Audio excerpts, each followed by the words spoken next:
At his father's funeral, a powerful CEO locks eyes with the ex-wife who vanished 15 years ago, and the teenage twins standing beside her who looked just like him. What follows is a storm of buried secrets, shocking truths, and a chance at redemption he never saw coming. Will he fight for the family he never knew he had, or lose them all over again? Where are you watching from? Drop a comment and don't forget to subscribe for more powerful, unforgettable stories like this one. They buried my father on a Wednesday. The sky hung heavy, layered in cold gray clouds like wool pulled over a grieving world. A soft drizzle dampened the marble gravestones and the polished leather shoes of mourners as they clustered under black umbrellas near the willow tree at St. Magdalene's Cemetery. I stood at the edge of the burial plot, not quite under the canopy, not quite in the rain, feeling as if the earth had opened for more than one coffin. Edward Whitmore had been a titan in life, sharp as glass, calculated, revered, and, depending on who you asked, feared. To the world, he was a visionary. To me, he was a puzzle I never finished. I was his only son, Jonathan Whitmore, heir to his company, his fortune, and apparently his mess. I wasn't ready to say goodbye, not because I would miss him, but because we had never really said hello. A quartet played something soft and vaguely religious as the casket was lowered into the earth. The mourners dropped their roses one by one, their petals turning dark with rain. I clutched mine too long. The stem dug into my palm until it almost snapped, and when I finally let it go, it felt like more than a flower I was giving up. I whispered, "Goodbye, Dad," and tried to mean it. And then I saw her. Just past the cluster of mourners, beneath the sloping shadow of the willow's twisted branches, a figure stood watching. Black veil, black dress, posture rigid, hands clasped before her like a statue made of regret. She didn't flinch when I looked at her, her gaze locked onto the casket, unmoving, unreadable. But I knew her. Claire Reynolds. The name alone had weight in my chest, like stepping on a submerged stone you forgot was there. My ex-wife. My biggest what-if. I hadn't seen her in 15 years, not since our short-lived marriage exploded under the weight of expectation, judgment, and a father's iron hand. But that wasn't what stopped my breath. Standing beside her, no, slightly behind her, were two teenagers. A boy and a girl, both around 14, maybe 15. The girl clutched a worn sketchbook against her chest. The boy tucked his hands into the pockets of a navy hoodie. They didn't look at me. They didn't speak. But there was something achingly familiar in the set of their jaws, in the way the boy stood with one shoulder dropped, in the girl's large, steady eyes. My eyes. I took a step forward, heart knocking against my ribs like a man locked outside his own house. Claire saw me then, and in that moment, I swear, the rain stopped. Not literally, but inside me, everything froze. Time, sound, air. She didn't smile, she didn't cry, she didn't raise a hand or call my name. She just looked at me like she'd been preparing for this exact moment for a decade and wasn't sure if it was a gift or a punishment. Then, without a word, she turned. She reached out, took the hands of the two teenagers, and led them away, past the mossy gravestones, into the trees and out of sight. I stood rooted in place, the silence around me louder than the music had ever been. The funeral carried on. Dirt fell onto wood. People murmured condolences. A few patted me on the back, told me my father was a great man, told me I had big shoes to fill. I nodded, thanked them, smiled maybe. I don't remember. All I could think about was her and them. Had I just seen my children? The thought hit me so hard I staggered. It wasn't just the resemblance, it was the timeline. Claire left me 15 years ago, disappeared, never answered calls, no final letter, no divorce lawyers dragging out the past, just gone. At the time, I blamed her. I blamed my father. I blamed myself. But never, not once, did I consider she might have been carrying our children when she left. It wasn't possible, was it? Inside the hall after the service, I moved like a man underwater. Guests ate finger sandwiches and exchanged condolences over glasses of wine, the kind of polite mourning only the wealthy can afford. I said all the right things, nodded at the right times, but my mind was 3 miles away, in the shade of a willow tree, chasing ghosts. I stepped outside for air and stood in the courtyard behind the estate, where ivy clung to the walls like memory. I tried to calm myself, to piece it all together rationally. But rationality was a stranger at that point. If they were mine, why hadn't she told me? If my father knew, Why had he kept it from me? I thought about Edward's eyes, sharp, icy, calculating. The same eyes that watched me sign the marriage papers at 25 without approval. The same eyes that watched the union fall apart without once offering comfort or blame. I thought about the way he had smiled at me just months ago, weak in his hospital bed, asking if I'd forgiven the past. I thought I knew what he meant then. Now I wasn't so sure. The willow tree, Claire, the kids. All of it began to twist in my mind like the branches of that tree, interwoven, tangled, and reaching for something buried. One thing was clear. I hadn't buried just a man that day. I had buried the illusion that I knew my own story. And somewhere in that illusion, a truth had been hidden for over a decade. 2 truths to be exact. A boy and a girl. And maybe, just maybe, the version of myself I could still become if I had the courage to face what was coming next.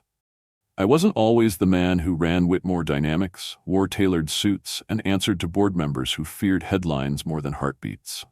Once I was just a 25-year-old dreamer trying to break away from the iron mold my father cast me in. I was the disappointment who didn't want the family name on his business cards, who skipped shareholder luncheons to build code in a basement and believed passion was enough to build an empire.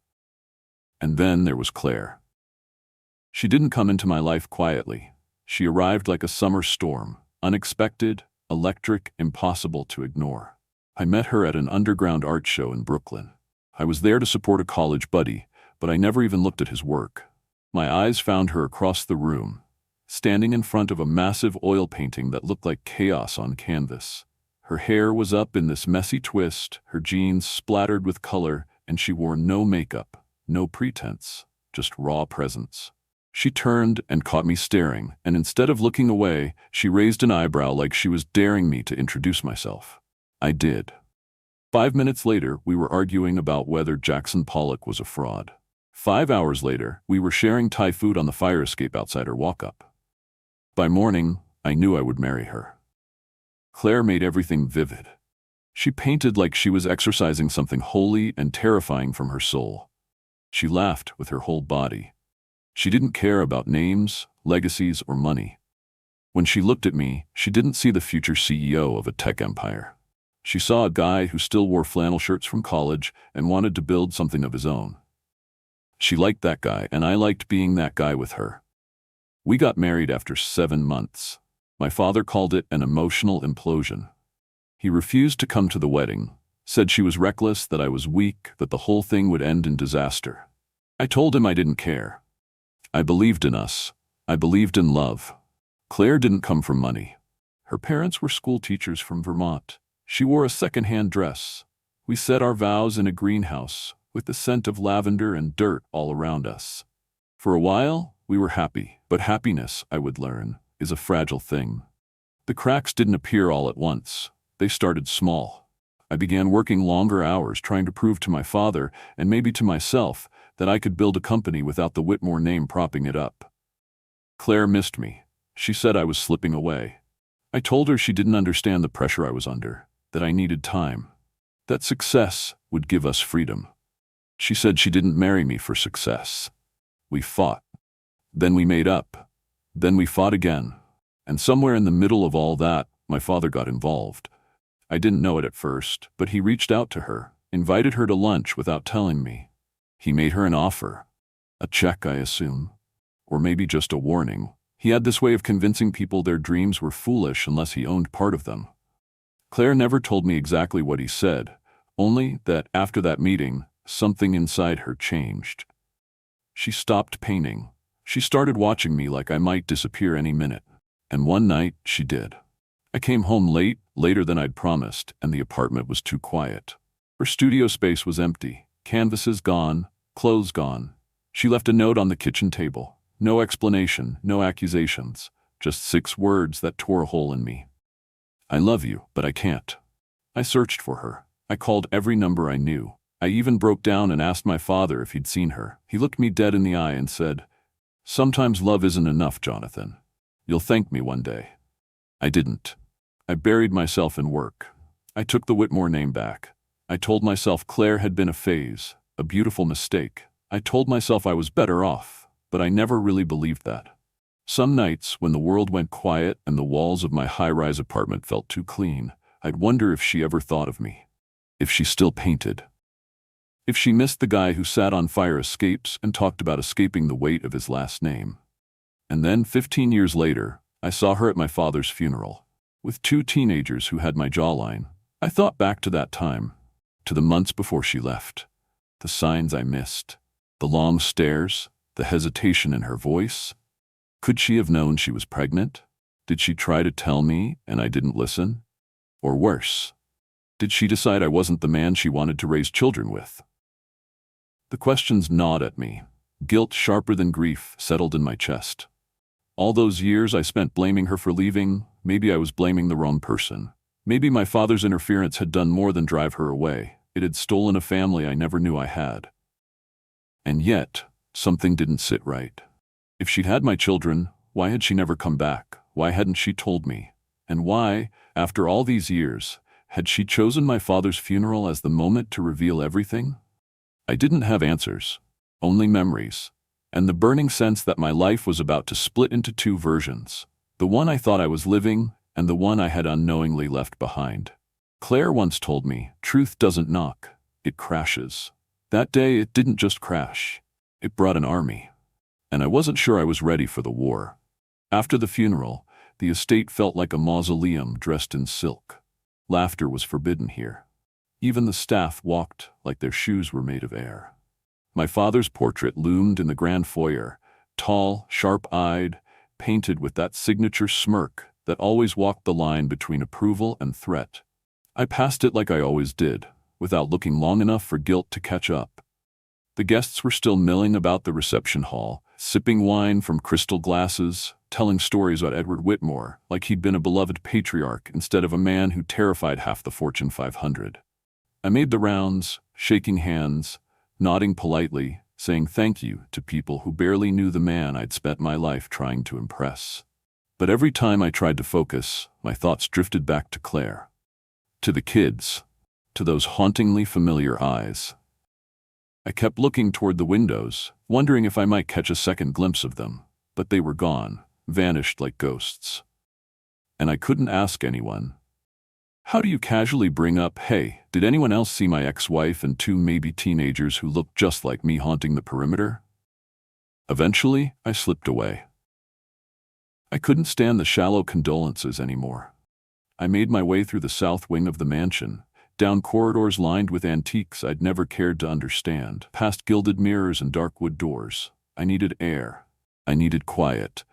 I needed to stop feeling like I was standing at the edge of a cliff that hadn't crumbled yet, but would. That's when I saw her.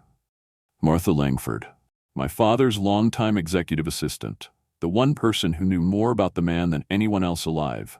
She was sitting alone on a wrought iron bench in the back garden, staring at the fountain that gurgled softly beneath a web of ivy. Her dark green coat was buttoned to the neck, a silk scarf tied precisely the way she always wore it. In her early 60s now, she still looked composed, controlled, impeccably professional, even in grief. "Martha," I said gently as I approached. She turned, her expression softening.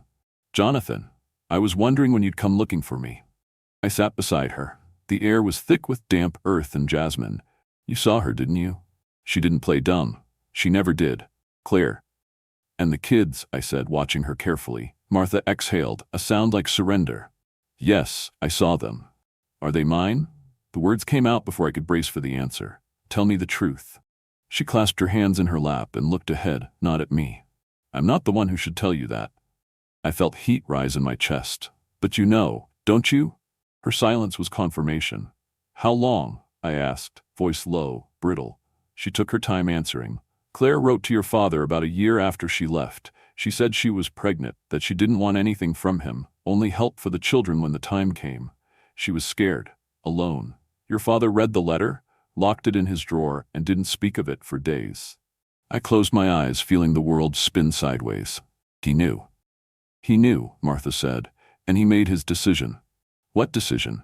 "He funded everything, quietly. Schooling, healthcare, a trust fund. He made sure they were taken care of, but only under one condition." "What?" I whispered. "That you never find out." The betrayal hit like a punch to the ribs. Why? Because he believed you weren't ready. He said if you found out then, you'd either ruin your life chasing ghosts or destroy Claire's trying to claim what was yours. He thought he was protecting everyone. He was controlling everyone, I muttered. Martha nodded slightly. He did what he always did. He chose control over connection.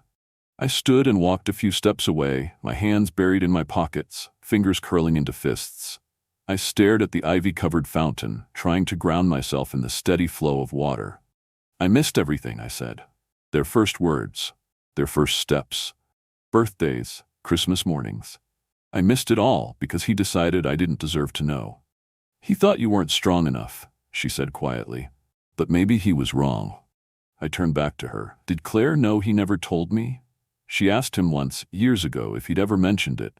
He said no. She asked him to wait until she was ready. And when was she going to be ready? Martha looked up at me then. Her eyes were sad but firm. Maybe she was. Maybe that's why she came today. The willow tree, the rain, the way she looked at me. Maybe this had been her way of saying it was time. Is there anything else I should know? I asked, almost afraid of the answer. Martha hesitated.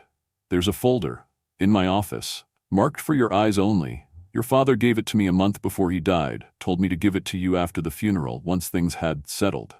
I felt a chill despite the warmth of the spring air. What's in it? I haven't opened it, she said. But if I know Edward, it's the rest of the truth. I didn't respond. I couldn't. My throat was tight, my chest aching with a kind of sorrow I hadn't felt even when we lowered his casket into the ground. I'd grieved a man I thought I knew. But the man who manipulated my future, erased my fatherhood, made decisions with no right to make them. That man was someone else entirely. I'll come by tomorrow, I said finally, for the folder. Martha stood and placed a gentle hand on my shoulder. Jonathan, whatever you find in there, just remember, you still have a chance. Maybe not to rewrite the past, but to own the future. I didn't answer her. Because in that moment, I wasn't sure I believed in the future at all. It was just past midnight when the phone rang in my father's study.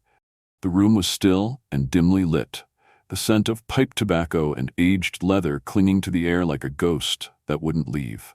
I was sitting at his desk, staring at a photograph of the two of us taken at my college graduation. He looked proud in the picture, maybe even affectionate, but I knew better now. Whatever love he had for me, he rationed it like it might run out. The ringing snapped me out of my haze. I stared at the phone, pulse quickening. No one had called the mansion line since the funeral. I picked it up slowly, unsure if I was ready for another storm. Hello? There was a pause. Then a soft, familiar voice on the other end. Jonathan, it's Claire. My breath caught in my throat. For a moment I couldn't speak. Her name felt like a bruise pressed too hard. I didn't even know you had this number, I said quietly. She hesitated. Your father gave it to me, a long time ago. Of course he did. I closed my eyes, swallowing hard. Why are you calling? I wasn't sure if I should, she said. Her voice trembled slightly. But I saw you today, and I couldn't leave things like that. You left plenty of things like that, Claire, I said, not cruelly, just truthfully. I know, she whispered. There was silence between us, but it wasn't empty. It was thick with everything we'd never said. Years of it. I took a breath. Those kids, they're mine, aren't they? The question sat in the air, a live wire between us. Then softly, yes. My chest tightened so fast I thought I might be sick. I leaned forward, elbows on the desk, gripping the receiver like it was the only thing keeping me upright. Why didn't you tell me? At first, she said, I was scared. I didn't think you'd want them. I didn't think you'd want me. You don't get to decide that. I know, she said again, barely audible. But it got harder the longer I waited. I didn't know how to come back. You should have tried. She didn't argue. That silence again cutting deeper than any words could. They're twins, I said, mostly to myself. How old? 14, she replied. They just turned 14 last month. Their names are Daniel and Emily. Daniel, Emily. The names settled into my mind like puzzle pieces that had always been missing. Your father knew, she added, voice heavy. He supported them. Quietly, he didn't want them caught up in the family's spotlight. My voice hardened. But he didn't tell me. No, she said. I asked him not to, at least until I was ready.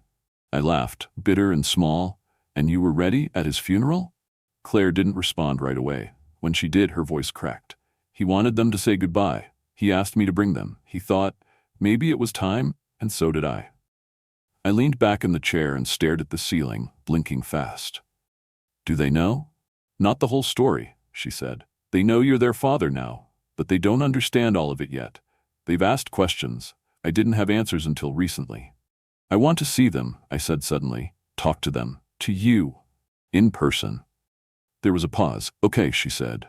We're staying at a friend's place in the city. Not far. I didn't want to go too far from the estate, in case I came looking, I finished for her. She didn't deny it. I'll text you an address tomorrow, I said. We'll talk then. Thank you, she whispered. Jonathan, thank you. I didn't say anything back. I just ended the call and stared at the handset for a long time, as if it might ring again and tell me this wasn't real. But it was real. I was a father. To two teenagers I'd never held, never taught to ride bikes or read bedtime stories to. And the woman I once loved, maybe the only woman I ever truly loved, had kept that truth locked away because she thought I wouldn't be enough. I stood and crossed the room, pressing my forehead to the window. The city stretched below in silence, glowing amber and blue. In the distance, a plane blinked across the sky. I wondered if Daniel liked science, if Emily painted like her mother, what their voices sounded like when they laughed, if they ever looked in the mirror and wondered who they really came from. My father had taken that from me, from us. But not anymore. I wouldn't make the same mistake. I wouldn't let fear or pride steal another year. Tomorrow, I would see them.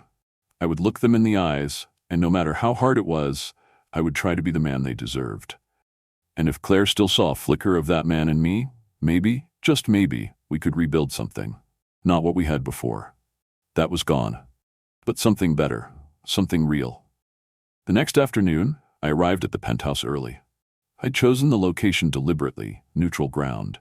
Not the mansion, not some hotel lobby filled with strangers' eyes. This suite sat high above the city, quiet and glass-walled, with a view that stretched out for miles. Below, the noise of Manhattan rushed on without pause, but up here, time felt suspended. I paced the living room like a man waiting for a verdict. Every few steps, I glanced at the door, heart thudding like it hadn't in years. I'd faced acquisitions worth billions, sat in boardrooms with sharks who smelled blood in every handshake, but this made my palms sweat. What do you say to the children you never knew you had? I wasn't sure if I should have brought something, gifts maybe, books, candy. I didn't even know what they liked. I had nothing but a name and a face to offer, and the face was aging. I caught a glimpse of myself in the mirror by the bar, graying at the temples, lines settling deeper. I wondered what they'd see when they looked at me. A stranger? A ghost? A mistake? The knock was soft, but it slammed through me. I hurried to open the door, pulse stuttering. Claire stood there, composed but nervous, dressed in a simple navy coat and jeans. Her hair was pulled back, a few strands loose around her face. She looked different, not older, just seasoned, stronger. Her eyes met mine for a split second before glancing behind her. And then I saw them. Daniel and Emily, 14 years old, standing just slightly behind their mother, as if the threshold between hallway and home was more than physical. It was generational. The boy was taller, lanky, with dark brown hair and shoulders he hadn't quite grown into. His hands were stuffed into the pockets of a gray hoodie, and his expression was guarded but curious. The girl, Emily, was quieter, more inward. She clutched a sketchbook to her chest, her eyes flicking around the suite like she was memorizing it. Her features were softer, with the same high cheekbones as Claire, but her gaze, sharp, observing, was unmistakably mine. "Please come in," I said, stepping aside. They entered slowly, like people walking into a room where everything might explode. Claire came in last, giving me a tiny nod. "Thank you," or maybe "good luck." We all stood there for a beat too long, the silence stretching. Finally, I gestured toward the seating area. "Let's sit. Make yourselves comfortable." We gathered around the low-glass coffee table. I tried to smile, but it felt foreign on my face. Claire sat between the twins. Emily crossed her legs, still gripping her sketchbook. Daniel slouched slightly, eyes bouncing from me to the view and back. Claire cleared her throat gently. "Daniel, Emily, this is Jonathan, your father." It wasn't a grand declaration, no drama. Just a simple truth dropped in the middle of the room like a stone into water. Daniel blinked at me. Emily looked down. "Hi," I said, and immediately hated how weak it sounded. Emily was the first to speak. Her voice was soft, almost shy. "You're really our dad?" I nodded. "Yes. I didn't know. Not until the funeral." Daniel shifted in his seat, skeptical. "Mom said you didn't know about us, that Grandpa Edward helped, but he never told you?" I exhaled slowly. "No, he didn't." There was a pause. Then Daniel added, "We saw him once, at one of my soccer games. I didn't know who he was, but he just stood there on the sidelines and then left. He didn't even clap." That image cut deeper than I expected. My father had watched from a distance, always orchestrating, never participating. "I'm sorry," I said, my voice cracking a little.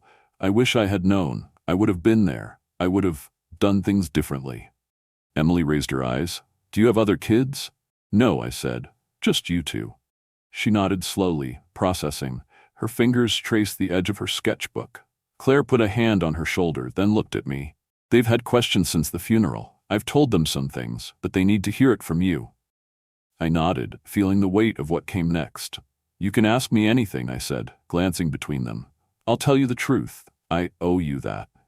Daniel leaned forward slightly. "Were you and Mom ever happy?" It was like being punched in the chest. I glanced at Claire. She met my eyes, unreadable. "Yes," I said. "We were. When we were young. We were in love. We had big dreams. But life got complicated. My father didn't support us, and I made mistakes. I thought I had time to fix things, but I let her go." Emily looked at her mom, then at me. "Why didn't you come find us after the funeral?" "I wanted to," I said. "But I didn't know how. I wasn't sure you'd want me to. I wasn't sure I deserved to." They didn't answer, but I saw the shift. Not acceptance, just the first crack in the wall. Claire stood up gently. "Maybe that's enough for today. It's a lot."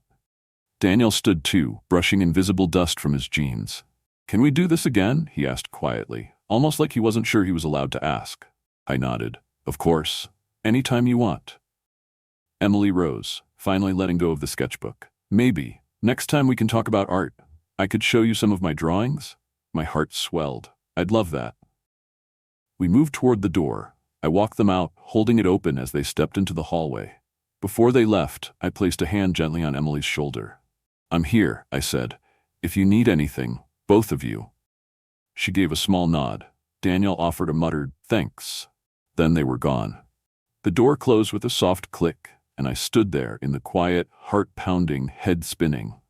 I had just met my children, and for the first time in years, I felt like I had something worth fighting for. The following days passed in a blur of meetings, condolences, and moments of raw, unexpected hope.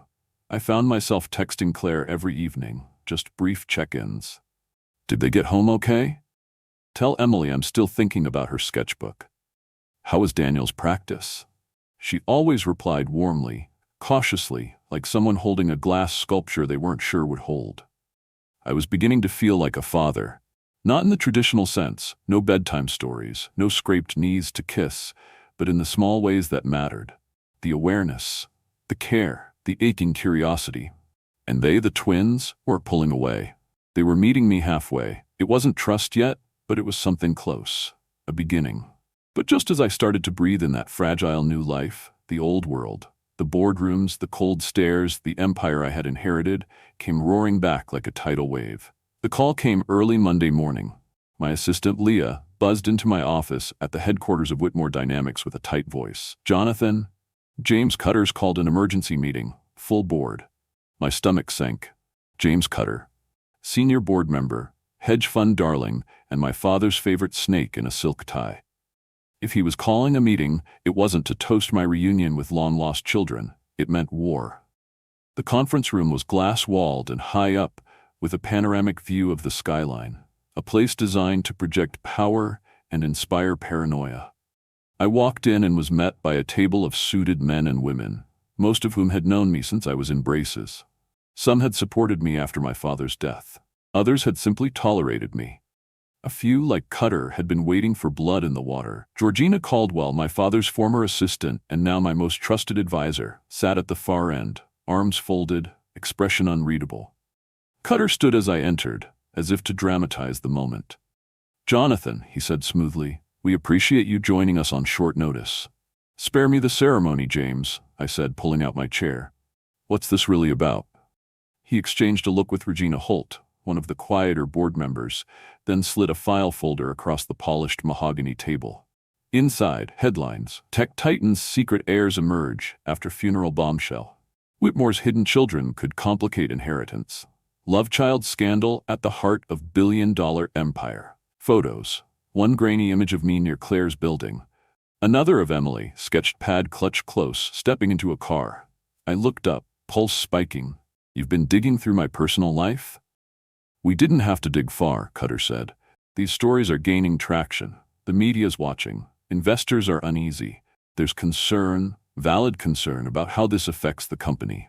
I bit down the urge to curse. "The company's numbers are up. Projections are strong. I've secured 3 partnerships this quarter alone."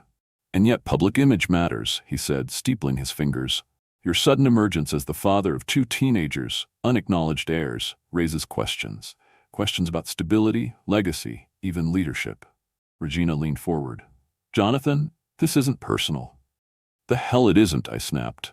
Georgina's voice cut in like a scalpel. "Charles always intended Jonathan to lead. He trusted him.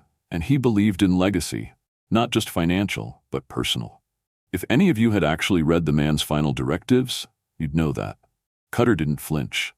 "Well, Charles is no longer with us, and we have to think about what's best for the firm. If your situation becomes too much of a liability, we need to consider alternatives." I stared at them. These people, these so-called colleagues, had nodded at me at the funeral, offered sympathy, clinked glasses at receptions, and now they were circling me like sharks. "You want to vote me out?" I asked, cold. "A vote of confidence," Cutter said. "Let the board decide." A murmur of agreement around the table. Some shifted uncomfortably. Others looked away. I turned to Georgina. "Do we have enough?" She nodded. "If Bradley Chan votes with us, you stay." I looked across the table at Bradley, a quiet, meticulous man who rarely spoke unless it was about numbers. He adjusted his glasses and met my gaze. "I've reviewed our performance," he said slowly. "The company is thriving under Jonathan's leadership. As for the children, they're not a threat. They're his family. I vote to retain him as CEO."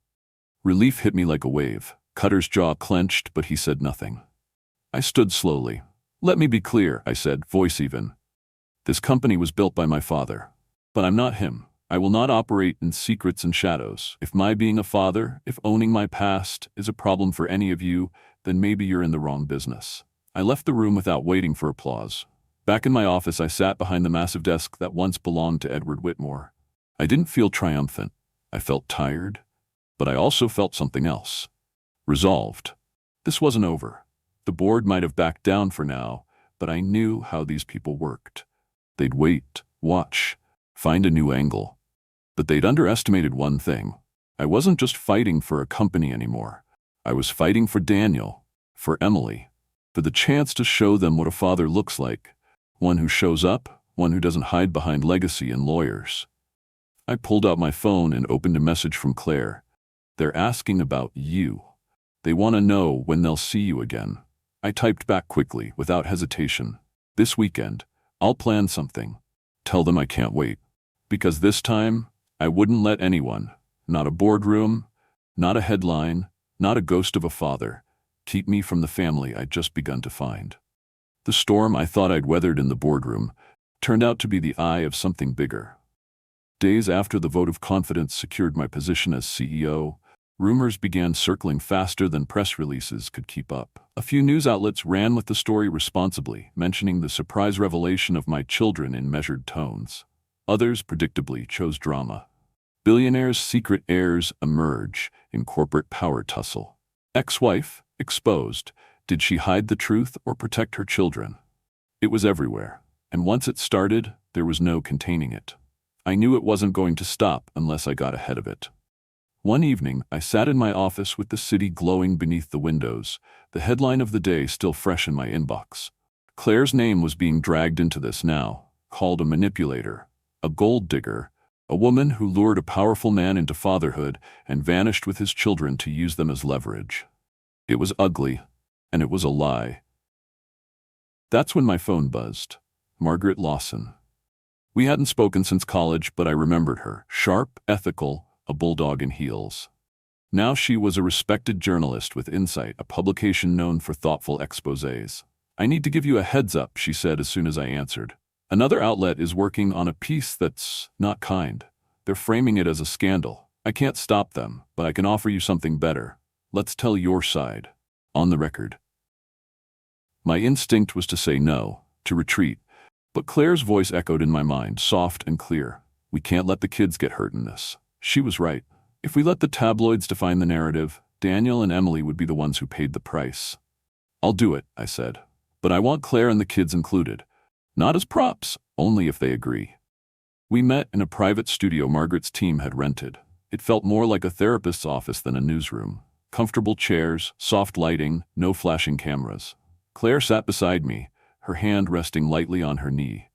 Daniel and Emily sat across from us, coached and briefed, but nervous. Emily's sketchbook was tucked under her arm like armor. Margaret greeted us with warmth and assurance. "This isn't an ambush," she said. "This is a conversation. I just want to tell the truth, your truth." The cameras started rolling.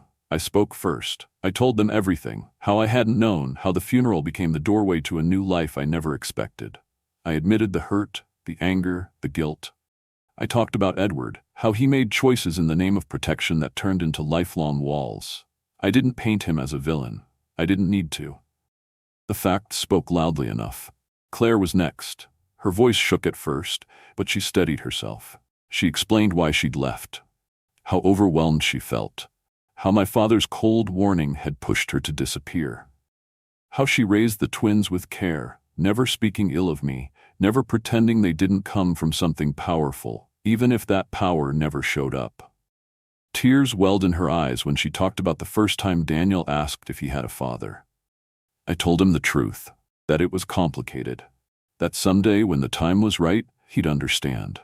I didn't know when that day would come, but I hoped. And then it was Daniel's turn.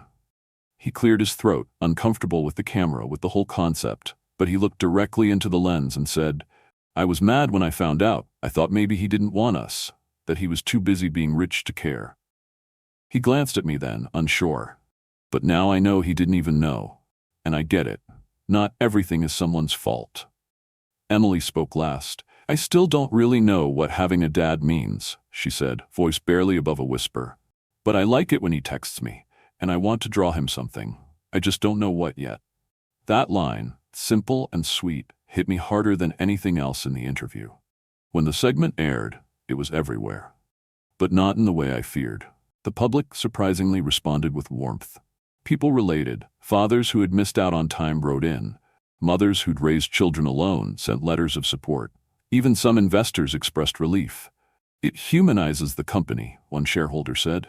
"He's more than a CEO now." Still, not everyone was thrilled. That same week, I received an anonymous email suggesting a family-centric image could make me a target for further manipulation on the board. Cutter and his allies hadn't given up, but they'd backed off, for now. And that weekend, I hosted another gathering. This time at the mansion, but casual. A backyard barbecue. A soccer ball rolled across the lawn while burgers sizzled on the grill. Emily set up an easel near the garden, her hair tied back with a ribbon, sketching the pond with absolute focus. Daniel showed off his footwork, challenging me to a one-on-one that left me breathless and laughing, clutching my knee like an old man. Claire floated between us, smiling but watchful. I caught her eye once and nodded. "Thank you."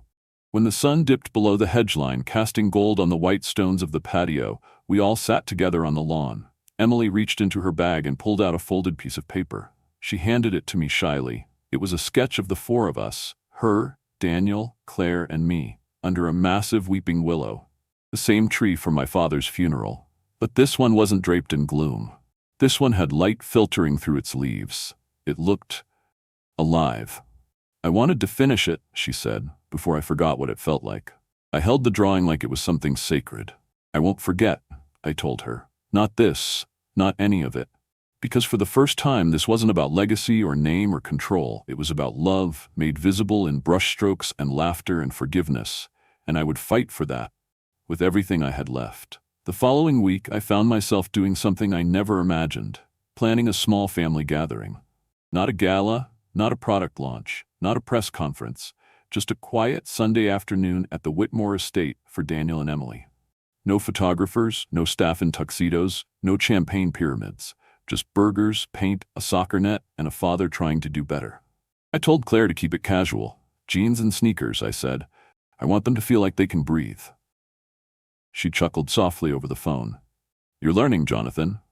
Maybe I was. The estate grounds, so often a sterile display of wealth, were transformed into something softer.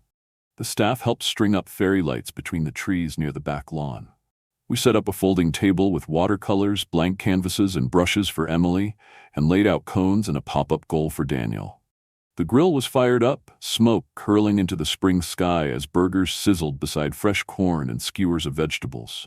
I stood at the edge of it all, hands in my pockets, heart hammering like I was about to deliver a keynote in front of 10,000 people. But this was more important, because for the first time in my life, I wasn't performing for investors or shareholders. I was just trying to show up for my kids.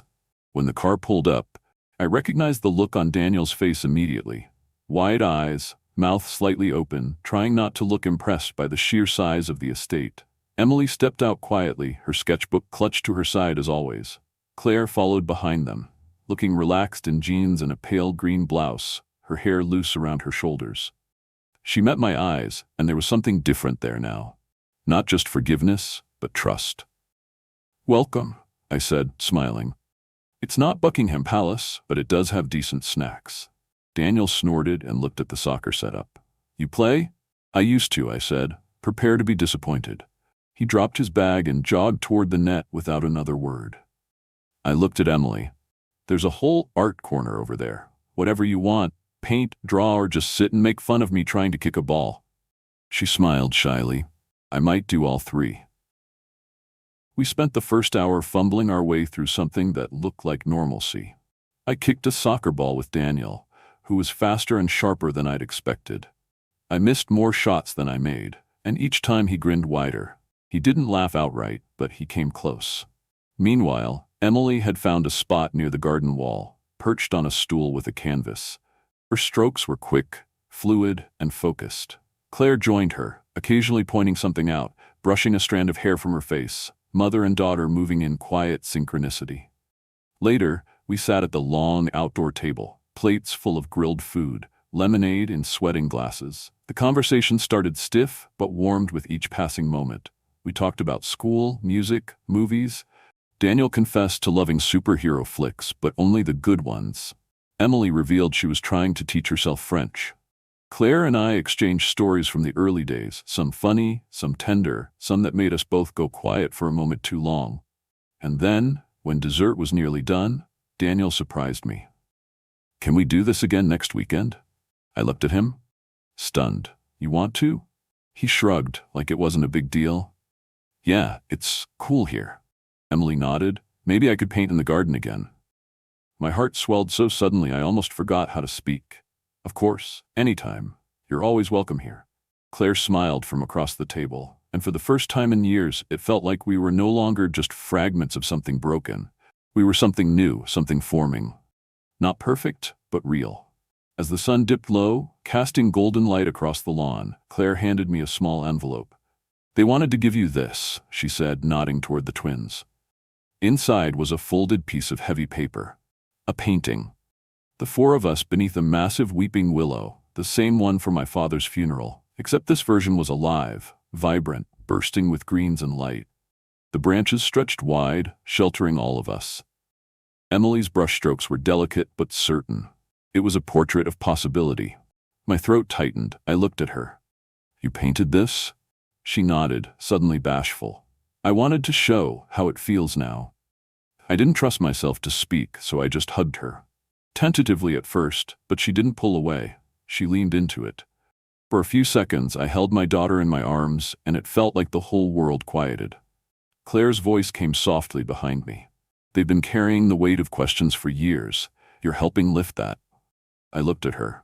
I'm sorry for what I missed, and I'm sorry for everything you had to carry alone. She touched my arm gently. You're here now. That's what matters. In the days that followed, the media eventually moved on. New scandals, newer faces. the article Margaret published remained the definitive version of our story. It didn't just tell the truth. It gave us room to be human. The backlash never truly arrived. At work, the board stayed quiet. Cutter knew any more pushing would make him look vindictive, especially after the surge of goodwill toward the company. Investors actually liked the family-first narrative. For once, I didn't care what they liked. I had other priorities now. Emily's art studio was set up in the West Wing, sunlit, quiet, hers. Daniel joined a local soccer club. I went to his games. I cheered like an idiot. I shook hands with coaches and shared terrible hot dogs with Claire in the stands. We started building memories we should have had years ago. One night, we all had dinner at the mansion. Georgina joined us, sitting at the end of the table like the honorary aunt she'd quietly become. After dessert, Daniel and Emily bickered over who got the last cookie, and Claire laughed, really laughed, her head back, her whole body shaking. I watched them all, my chest full. I thought of my father then. Edward, who tried to protect what he built by keeping secrets, who believed silence was strength.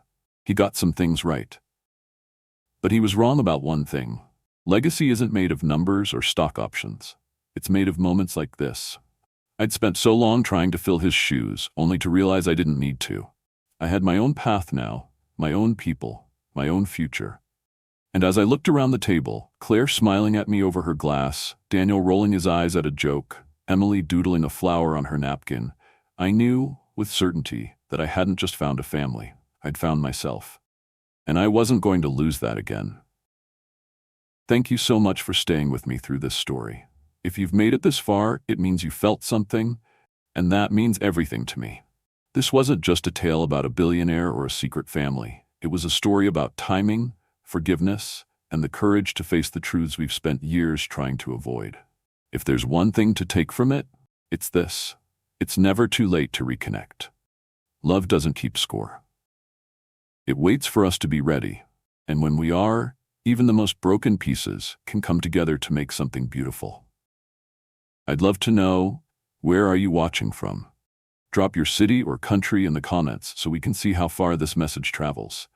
And if you found something meaningful here, please consider subscribing to the channel. We share stories that remind us what it means to be human, messy, hopeful, and full of second chances. Until next time, take care of yourselves and the ones you love.